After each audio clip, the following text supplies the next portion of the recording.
yego muraho nshuti bakunzi bakurikiye Murenge Today TV aho muherereye hirya no hino. Uyu munsi turi mu mujyi wa Goma nk'uko mubibona, tukaba turi ku minsi 15 aho twibuka abavandimwe bacu b'abanyamurenge biciwe mu Gatumba, bishwe bazira uko baremwe. Uyu munsi rero akaba ari wo muhango turimo hano mu mujyi wa Goma.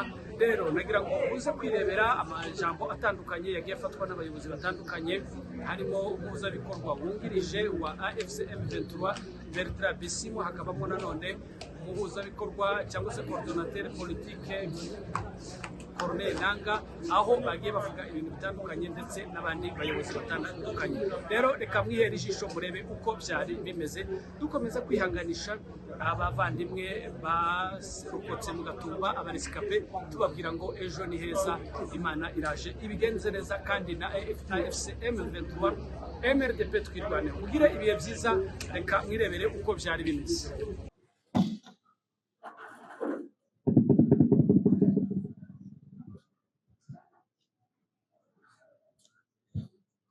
Camarades coordonnateurs politiques de l'AFC M23, Monsieur le Président de la mutualité Chikama, chers survivants du génocide de Gatumba, chères familles de victimes, chers compatriotes, distingués invités. Nous sommes réunis ce jour non seulement pour nous souvenir, mais pour refuser la fatalité. Refuser la fatalité de l'oubli et rendre hommage à des hommes, à des femmes et même à des enfants dont certains avaient l'âge de 2 mois et dont la vie a été brutalement et atrocement arrachée dans la nuit du 13 au 14 août 2004 au camp de réfugiés de Gatumba au Burundi.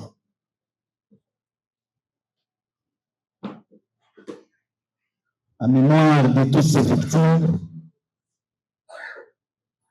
je vous prierai une fois de plus de vous lever pour un instant de méditation.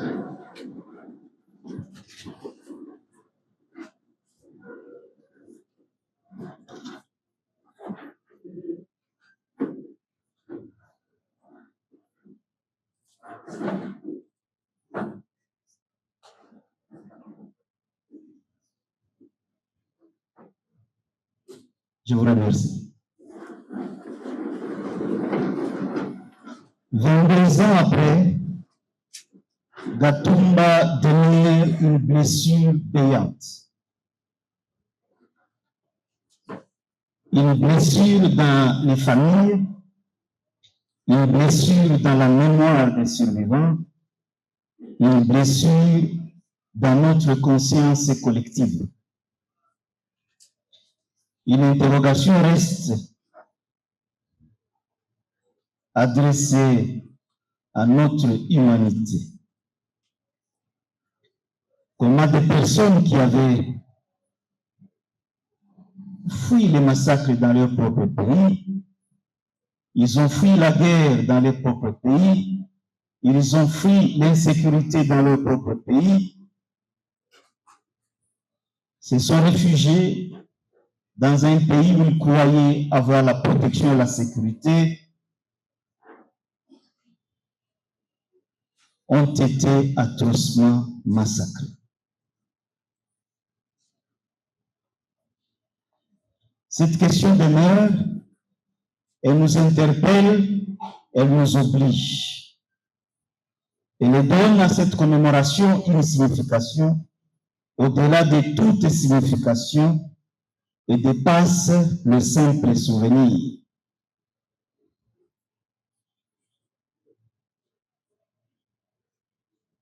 À Gatumba, ils sont allés chercher refuge. Les victimes de Gatumba n'étaient pas parties à la conquête d'un territoire. Elles fuyaient la guerre, elles fuyaient l'injustice, elles fuyaient le tribalisme, elles fuyaient l'exclusion. Elles ont traversé la frontière pour trouver refuge dans un pays qu'ils croyaient hospitalier, qu'ils croyaient en paix. Je dis le Burundi. Malheureusement, dans la nuit du 13 au 14, ce lieu s'est totalement transformé en un cauchemar à travers un génocide, un massacre sélectif, indescriptible, qui désormais a laissé une tache noire dans notre histoire récente dans la région des Grands Lacs.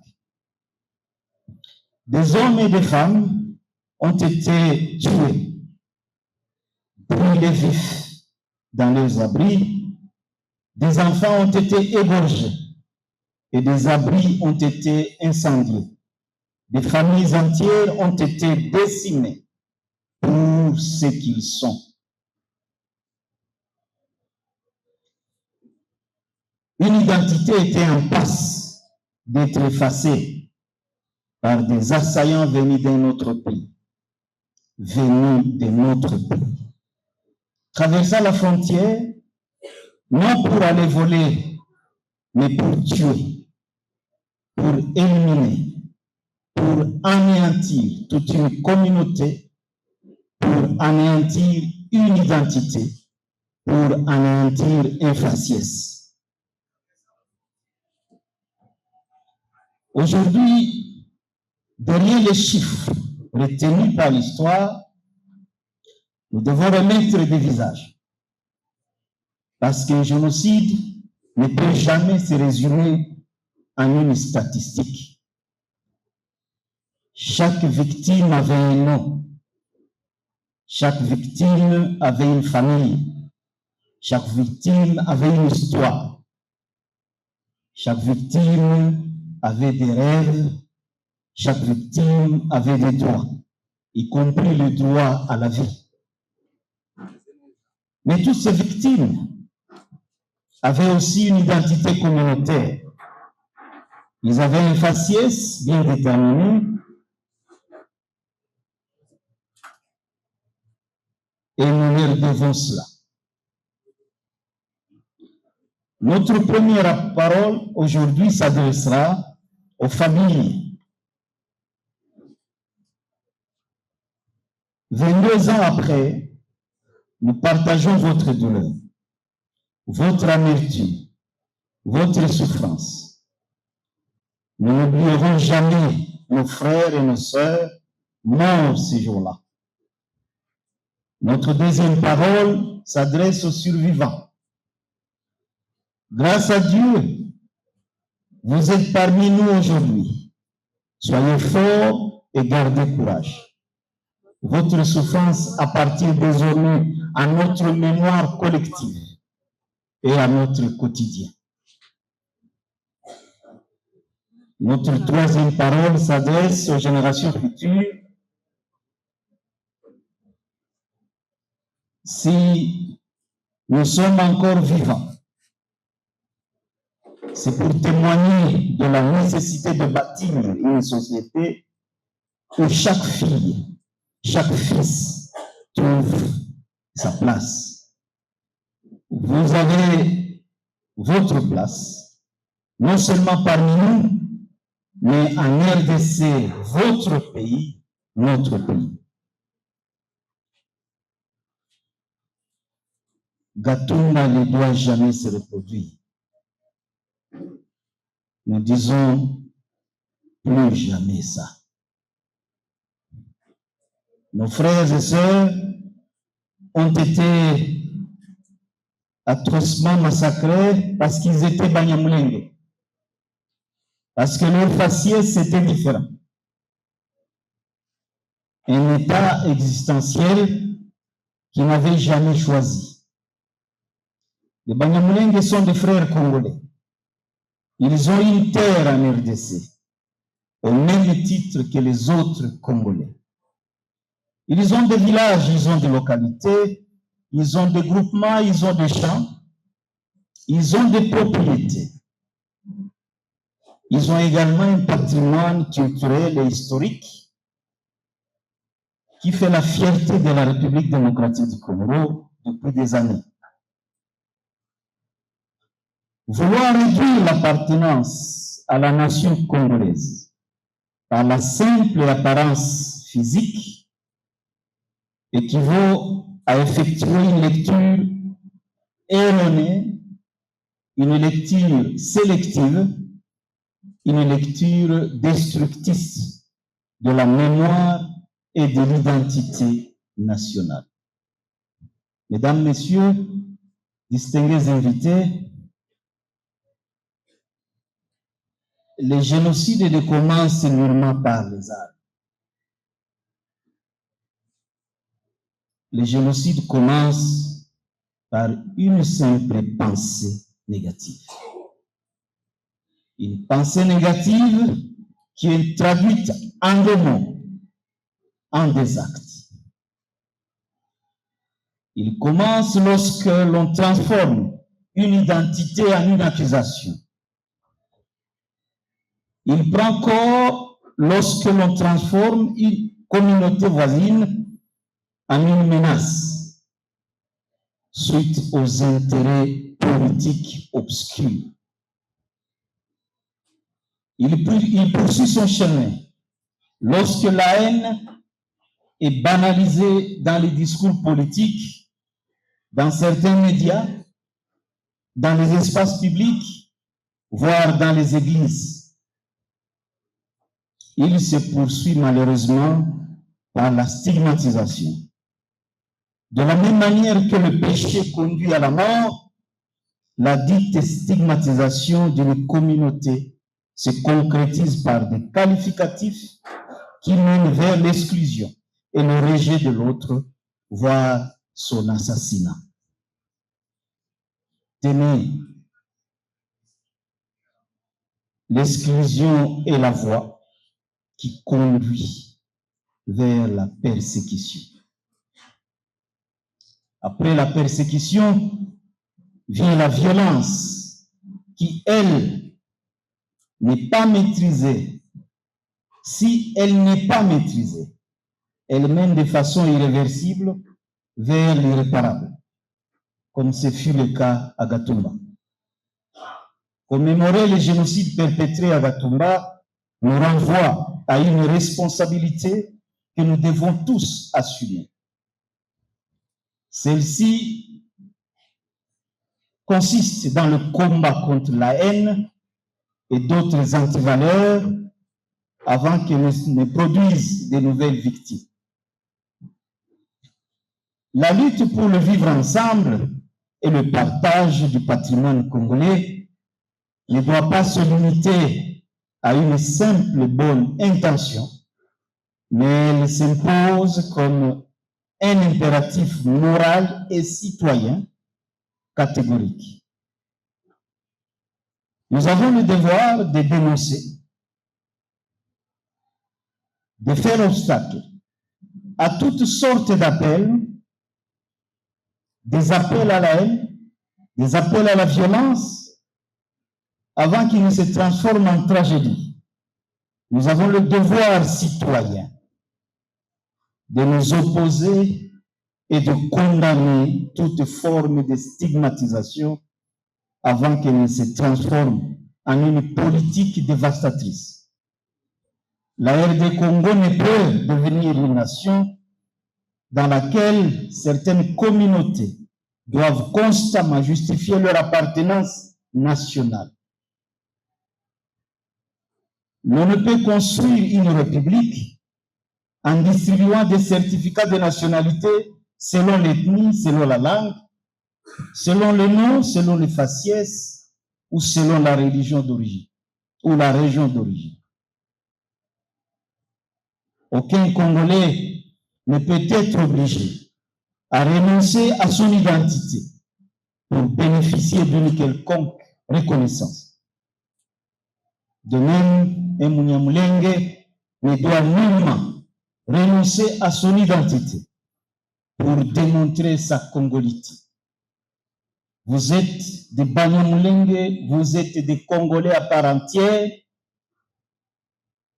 Personne ne peut vous obliger à changer votre identité, à changer votre nom pour devenir ou vous afficher plus congolais. Les Banyamulenge sont des Congolais à part entière, ils sont des Congolais d'origine et personne n'a le droit de le leur contester. Lorsque vous changez votre identité, vous signez votre mort. Vous vous tuez d'abord vous-même avant de donner raison à celui qui vous oblige à changer l'identité et vous refusez de vous assumer comme tel. C'est donc un crime de refuser son identité. Nous avons vu certains d'entre nos compatriotes qui sont restés dans l'espace contrôlé par le régime de Kinshasa, s'appelaient des Kabongo, s'appelaient des Ilunga, s'appelaient de n'importe quelle identité. C'est des gens qui ont choisi de tuer la personne qui est en eux. Et c'est irresponsable, et c'est un crime de se tuer soi-même. Vous savez que le suicide est un crime. Aucun Congolais ne peut donc être obligé de renoncer à son identité. Ainsi donc, aucun dispositif légal ou une disposition légale n'oblige un Burundais de renoncer à son identité Burundais pour être reconnu comme Congolais.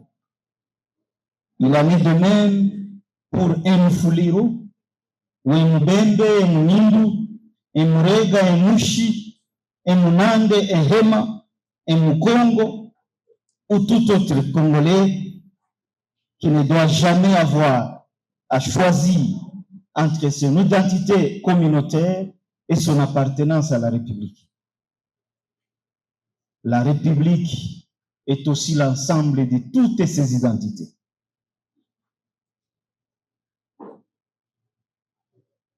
L'absence ou l'exclusion d'une communauté réduit la République, rabaisse la République, rabaisse l'État, détruit l'État, détruit l'unité et mène à une mort collective.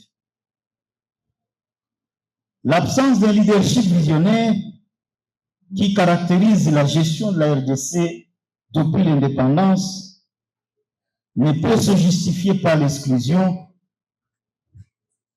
et la stigmatisation d'une communauté. Parce que aucune communauté n'a choisi d'être ce qu'elle est. Elle est née comme elle est née là où elle est née, et l'État ne doit que constater leur existence et les prendre en charge, les protéger, les sécuriser et créer de l'espoir en eux. La République démocratique du Congo, que nous sommes appelés à construire, est cette nation où chaque citoyen est considéré et traité pour ce qu'il est, et non par rapport à ses origines, qui ne constituent qu'un accident de l'histoire. Nul n'a choisi de naître dans quelque communauté que ce soit. Une identité ethnique ou un faciès ne peuvent nullement être considérés comme une menace à l'existence d'un autre être humain, d'une autre société, d'une nation ou encore d'un peuple. Sinon, nous sommes en pleine exécution d'un plan génocidaire. La mémoire ne peut jamais être transformée en une arme de vengeance. Mesdames et messieurs, en commémorant le génocide de Gatumba, permettez-moi de nous rappeler un danger à éviter. Celui de transformer la mémoire de nos victimes en carburant de la haine et de la vengeance. En ce sens, nous n'aurons rien de différent avec les bourreaux. Nous serons pourtant en train de le justifier. Nous sommes ici pour réclamer la justice et la vérité. Il existe une différence ou une différence fondamentale entre la justice et la vengeance. La vengeance cible un groupe à punir, alors que la justice établit les responsabilités. La vengeance généralise la culpabilité, alors que la justice individualise les responsabilités. La vengeance prépare le lit pour des conflits à venir, alors que la justice permet à une société de regarder son passé dans le souci de bâtir son avenir. Voilà la justice que nous cherchons. Une justice fondée sur la vérité, qui protège les faibles, les exclus et autres laissés pour compte. Aujourd'hui, 22 ans, jour pour jour, la vérité sur Gatumba doit continuer à être recherchée. La responsabilité doit être établie et la justice doit suivre son cours en faveur des victimes et de la mémoire collective. Gatumba doit être documenté. Gatumba doit être enseigné. Gatumba doit être consigné dans la mémoire nationale. L'histoire de ces génocides doit être transmise aux générations futures à travers un programme éducatif actualisé, contextualisé, adapté et réformé. On a parlé de la justice ici, mesdames, messieurs. Je dois vous dire que pour nous, à l'AFC 23, nous ne sommes pas contre la justice internationale, mais nous n'attendons pas de cette justice nationale plus que ce que nous attendons de notre propre justice. Et vous le savez, la justice internationale, la justice nationale sont toutes bloquées par le contexte politique qui est le nôtre. Nous voulons la justice pour Gatumba, alors nous devons œuvrer ensemble pour changer le contexte politique et rendre justice à nos compatriotes. Au niveau de l'AFC 23, nous avons fait le choix de nous assumer dans ce sens-là et nous rendrons justice à nos compatriotes qui sont morts à Gatumba. Mesdames, Messieurs, il serait facile de considérer Gatumba comme une simple tragédie isolée qui appartiendrait désormais au passé, une attitude tant souhaitée par les bourreaux. Mais les événements de l'histoire trouvent tout leur sens lorsque les souffrances d'hier donnent un écho dans l'actualité du moment, comme c'est le cas aujourd'hui.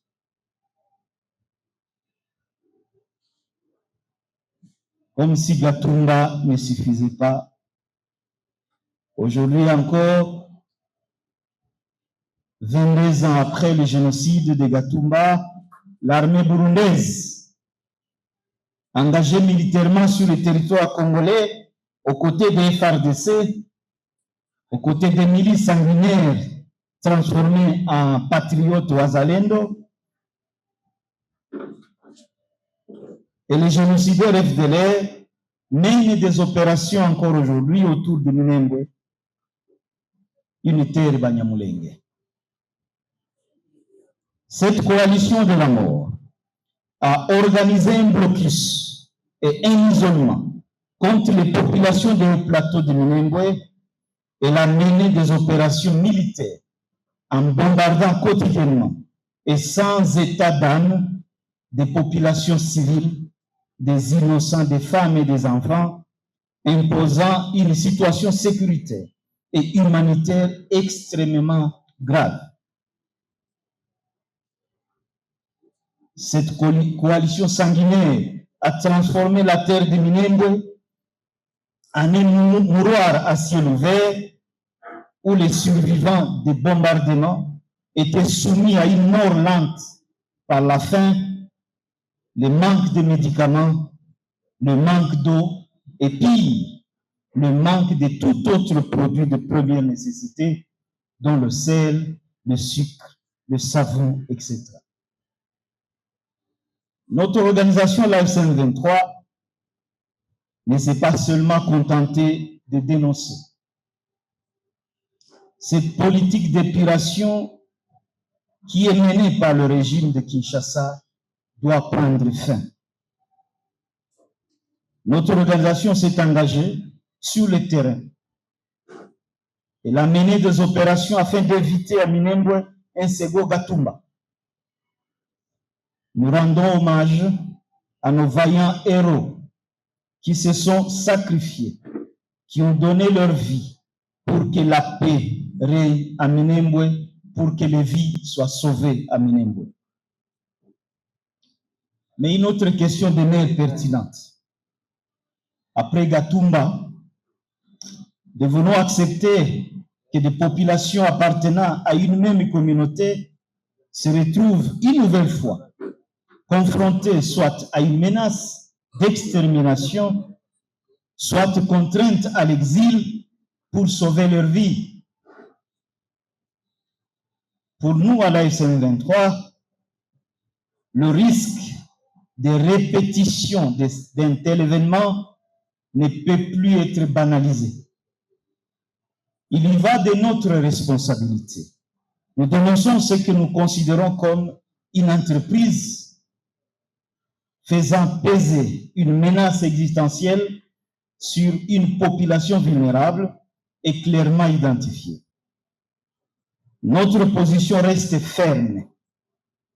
L'engagement de cette coalition de la mort, les FDNB, les FDLR, les milices Ouazalendo aux côtés des FARDC, assistés par une expertise criminelle étrangère pour exterminer l'identité, les paisibles populations de Minembwe fait peser sur elles la menace d'une nouvelle extermination. Devant la dite menace, l'armée révolutionnaire congolaise n'est pas restée passive. Elle a pris ses responsabilités pour éloigner cette menace et contribuer au rétablissement d'une paix durable sur la terre de Minembwe.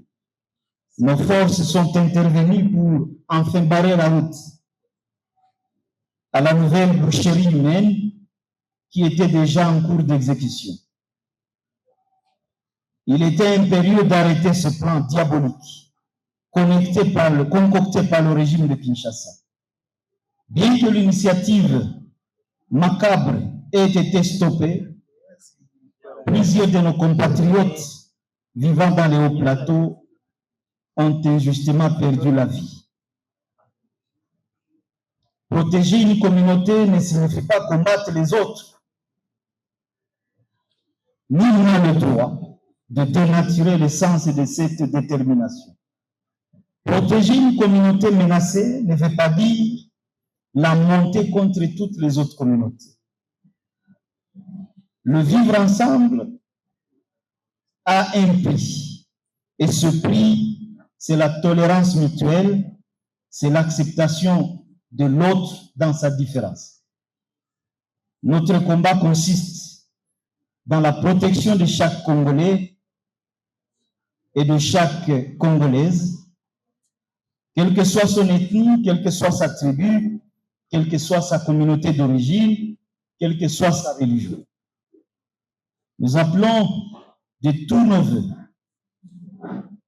un Congo où toutes les communautés vivent ensemble en sécurité et sans discrimination.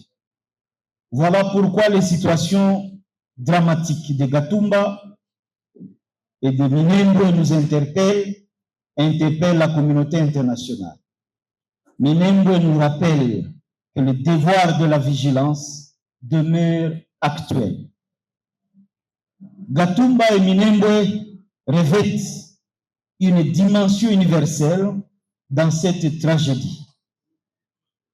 Les personnes massacrées à Gatumba étaient des réfugiés massacrés dans un camp géré par le Haut Commissariat des Nations Unies pour les réfugiés.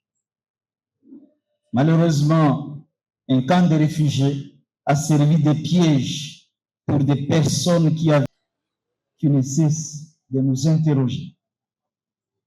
La prévention doit précéder les condoléances. Voilà pourquoi nous plaidons pour le changement du paradigme. Le drame de nos frères et sœurs lâchement massacrés, je dirais génocidés à Gatumba, et dont personne ne plaide la cause, doit nous pousser à changer de regard, de lecture historique et nous obliger à faire une évolution ou une évaluation de nos attitudes. Aux survivants et aux familles, permettez-moi de vous adresser directement ces mots provenant du fond de mon cœur. Votre présence parmi nous aujourd'hui est un témoignage. Vous avez porté pendant plusieurs années des souvenirs que beaucoup d'entre vous ou d'entre nous ne pourraient imaginer. Certains ont perdu leurs parents, d'autres ont perdu leurs enfants, d'autres encore ont perdu leurs frères et sœurs. Comment ne pas mentionner ceux qui ont perdu plusieurs membres de leur famille en une seule nuit? La force de l'histoire nous indique qu'il est impossible de changer ce qui s'est passé, mais elle nous permet d'interpréter ou de l'interpréter et d'en tirer des leçons afin d'entreprendre l'avenir avec beaucoup plus de responsabilité et de clairvoyance. Elle nous impose aussi de garder la mémoire de ceux qui sont partis. Toutefois, notre engagement irréversible demeure celui-ci. Nous veillerons à ce que la mort de nos frères et sœurs ne soit jamais effacée de notre histoire. Au-delà des commémorations, nous nous battrons de toutes nos forces pour que justice soit faite en faveur de ces victimes qui n'ont jamais choisi de naître Banyamulenge. Tel est le véritable sens de la mémoire que nous célébrons aujourd'hui. À la jeunesse congolaise, sans distinction de communauté, nous voudrions particulièrement vous adresser ce message. Ce message de vivre ensemble et de cohabitation pacifique sans lesquelles nous ne pouvons prétendre bâtir une nation prospère. Il ne sera jamais possible de bâtir une paix durable à travers l'exclusion, à travers la marginalisation de l'autre suite à sa différence. Gatumba pourrait probablement appartenir à une histoire lointaine, mais hélas, cette histoire nous concerne tous. Chers jeunes, vous êtes le ferment d'un avenir radieux. Refusez les discours de haine, refusez la déshumanisation de l'autre, refusez la discrimination et n'acceptez jamais que l'oubli vous envahisse. Mesdames, Messieurs, en ce jour de la 22e commémoration du génocide de Gatumba, notre engagement doit dépasser de simples discours alléchants. Nous sommes obligés d'œuvrer tous pour une société de justice où aucun citoyen ne peut être persécuté en raison de son identité communautaire. Ensemble, participons à la construction d'une société où la justice remplace la vengeance, où la vérité remplace la manipulation, où l'initiative constructive remplace la passivité. Nous ne saurons conclure notre propos sans rappeler les 3 éléments fondamentaux ci-après. 1. Nous souvenir, parce que l'oubli peut conduire à la répétition. Deuxièmement, rechercher la justice, parce qu'aucune paix sans justice demeure, qu'une paix sans justice demeure fragile. Et aucune paix ne peut se construire sans justice. Troisièmement, la nation, la construction de la nation, parce que notre avenir dépend de notre capacité à vivre ensemble dans nos différences. Aux victimes, nous nous souviendrons toujours de vous. Aux survivants, poursuivez la marche, gardez courage. Soyez les témoins d'une vie de résilience. Luttez pour le vivre ensemble. Aux familles, votre douleur légitime mérite justice, mérite vérité, mérite reconnaissance. Je vous remercie.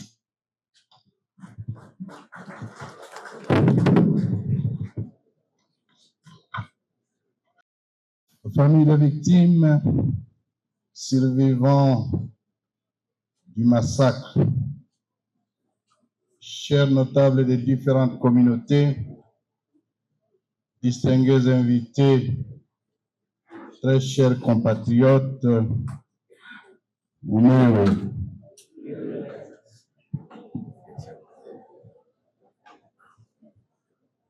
mais pourquoi vous riez?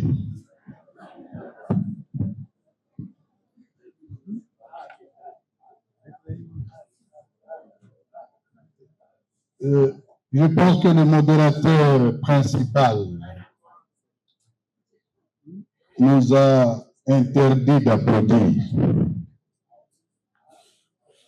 Je trouve ça injuste. Et aujourd'hui, c'est la commémoration.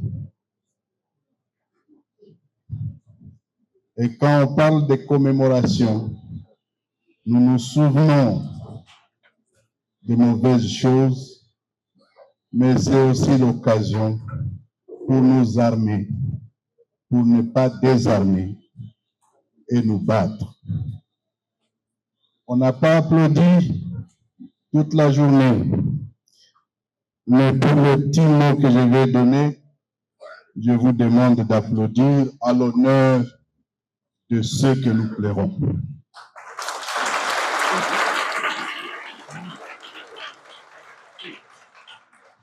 Je suis désolé, Victor, d'avoir changé le protocole.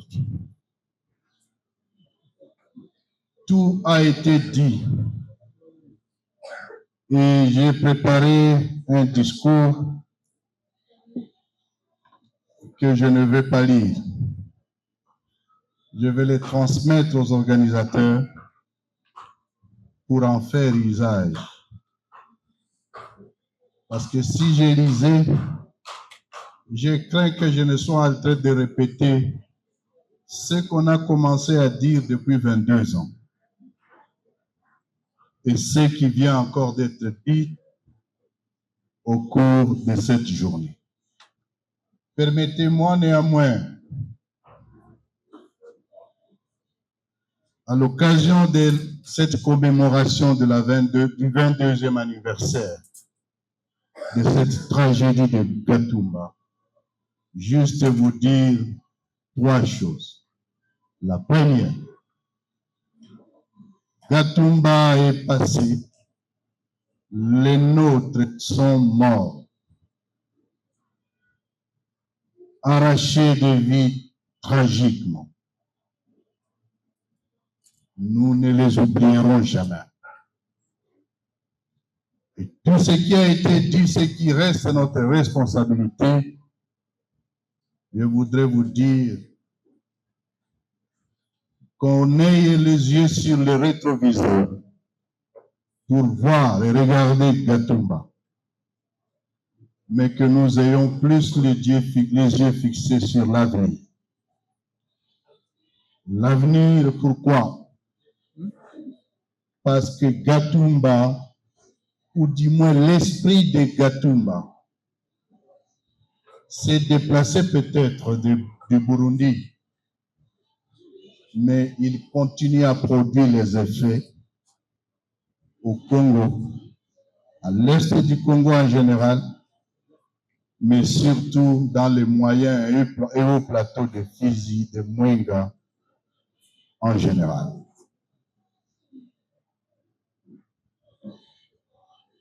Le génocide a continué avec les blocus et depuis quelques semaines, nous avons été heureux de voir que l'espoir est en train de naître, grâce notamment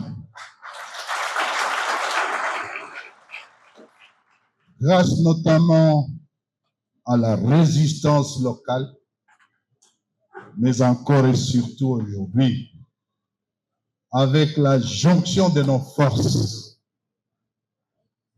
qui sont intervenues efficacement. Et aujourd'hui, nos filles, nos garçons,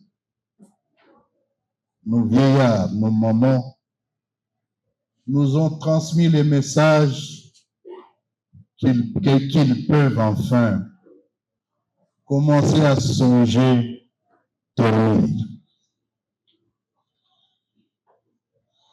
Mais le message à vous donner, c'est qu'il faut stabiliser les hauts plateaux, les moyens plateaux. Il faut stabiliser Minembwe. L'une de mes conseillères est entrée dans mon bureau en pleurant. Il me disait, c'est fini. Minembwe était déjà presque occupé. Mais je l'ai regardé, je lui ai dit, écoute, jamais, et alors jamais, Minembwe ne va tomber.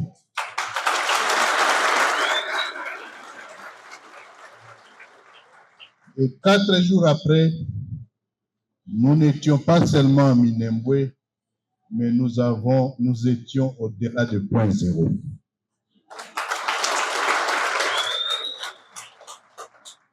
Le deuxième message à vous donner en regardant l'avenir.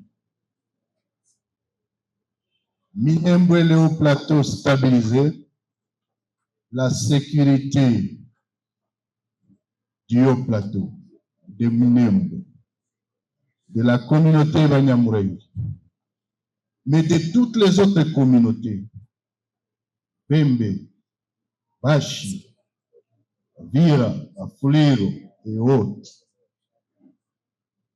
méritent sécurité autant que tout Congolais. Mais on ne peut protéger Minembwe, on ne peut stabiliser Minembwe à partir de Minembwe.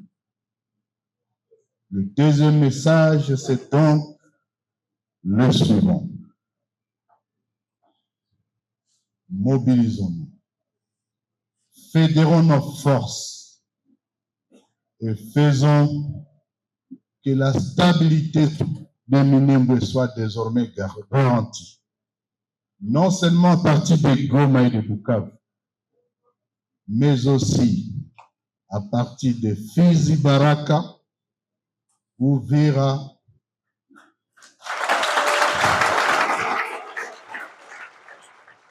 Kalemi, mais surtout Kolwezi et Lubumbashi.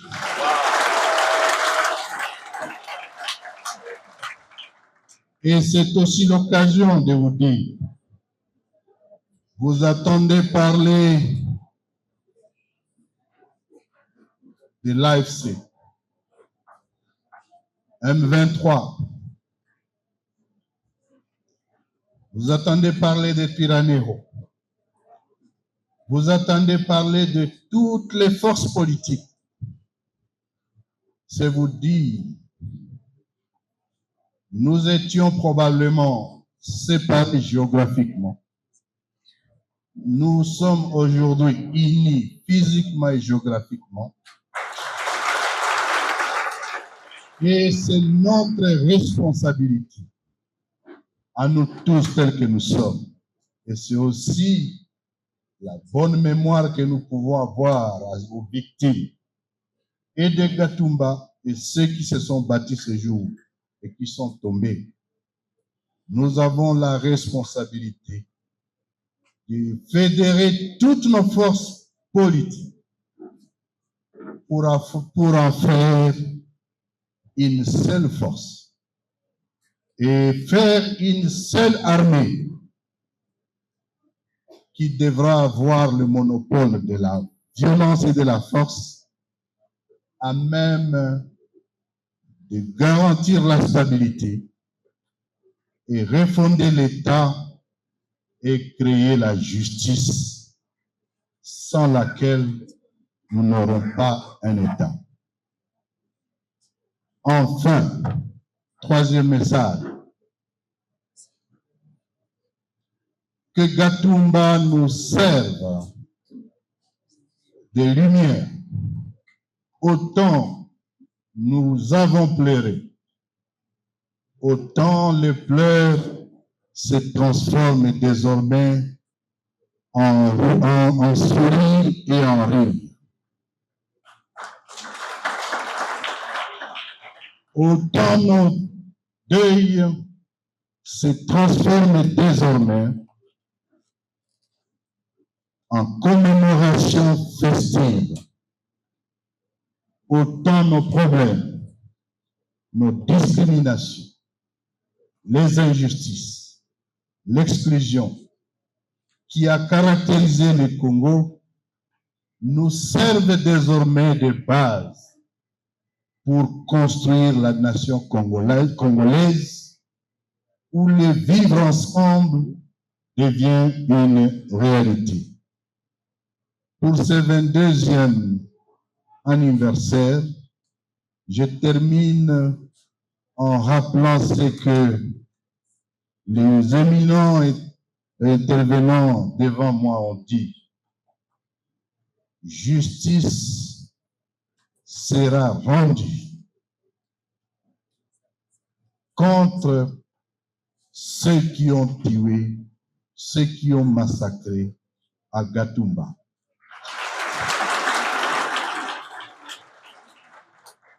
Sur ce, ne reste qu'à vous dire, et au nom de l'Alliance, disons le Conseil de l'Alliance Fleuve Congo AFCM 23, une fois encore merci.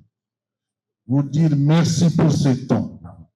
Merci de ne pas oublier ceux qui sont morts. Merci de ne pas oublier ceux qui se battent encore pour la même justice. Merci de ne pas oublier ceux qui tombent jour et nuit pour avoir une nation. Mais vous dire aussi une chose. La fois passée, je vous l'avais dit, à force d'attendre, on dit pour ceux qui croient, on dit la foi vient de ce qu'on attend. À force d'attendre des gens rencontrer des histoires, sur la nationalité, il y a des gens et compatriotes qui ont pu penser qu'apparemment ils disaient la vérité. Mais la vérité, et avec laquelle je vais terminer, est qu'on ne congolise pas les Congolais. Vous êtes Congolais, vous l'avez toujours été, vous l'êtes aujourd'hui, vous le serez, et personne, alors personne, n'a le droit de changer cet état. Je vous remercie.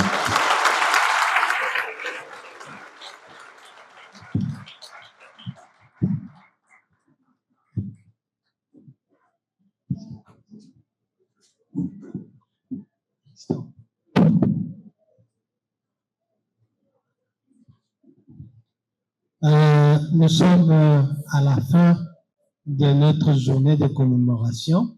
Nous remercions tout le monde.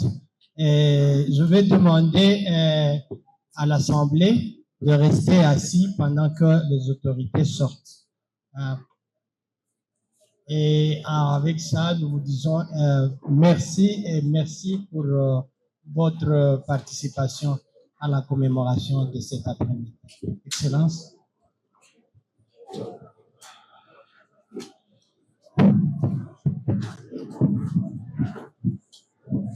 Gracias.